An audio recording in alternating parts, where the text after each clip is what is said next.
জাতীয় নাগরিক পার্টি এনসিপির আহ্বায়ক নাহিদ ইসলাম বলেছেন, গোপালগঞ্জ নিয়ে আমাদের অবস্থান পরিষ্কার করে বলা হয়েছে। পুরো বাংলাদেশের প্রতি আমাদের যে প্রতিশ্রুতি, গোপালগঞ্জের প্রতিও আমাদের একই প্রতিশ্রুতি। 16 জুলাই নিজের ভেরিফাইড ফেসবুক প্রোফাইলে দেওয়া এক বিবৃতিতে তিনি এসব কথা বলেন। পাশাপাশি তিনি আরও বলেন, গোপালগঞ্জের অধিবাসীদের প্রতি রাজনৈতিক বৈষম্য আমরা বিরোধিতা করছি। ফেসবুক স্ট্যাটাসে নাহিদ বলেন, গোপালগঞ্জ ও পুরো বাংলাদেশকে আমরা মুজিববাদী সন্ত্রাস ও ফ্যাসিবাদ থেকে মুক্ত করব।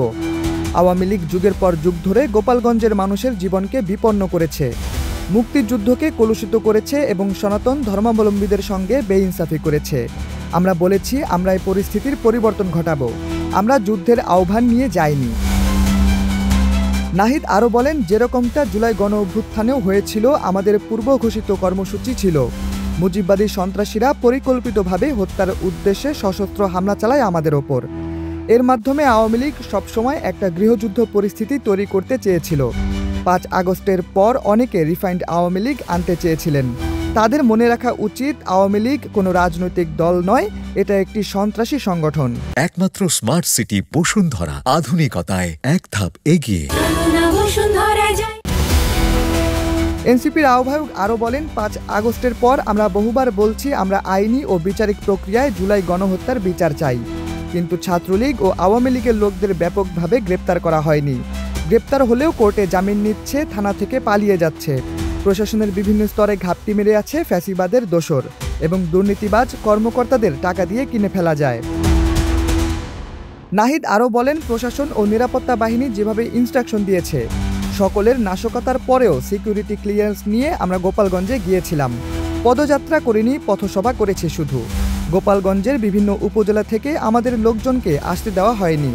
বিভিন্ন জায়গায় বাস আটকে দেওয়া হয়েছিল, এরপরেও আমরা শান্তিপূর্ণভাবে পথসভা করেছি। সহিংসতার কথা উল্লেখ করে তিনি আরও বলেন, এ দায়ভার সরকার ও প্রশাসনকে নিতে হবে। আমরা পুরো ঘটনার সুষ্ঠু তদন্ত ও সন্ত্রাসীদের বিচার দাবি করছি। সুনির্দিষ্ট তথ্যের ভিত্তিতে সন্ত্রাসীদের গ্রেপ্তার করতে হবে। শুধু গোপালগঞ্জ নয়, সারা দেশে এই গ্রেপ্তার অভিযান চালাতে হবে।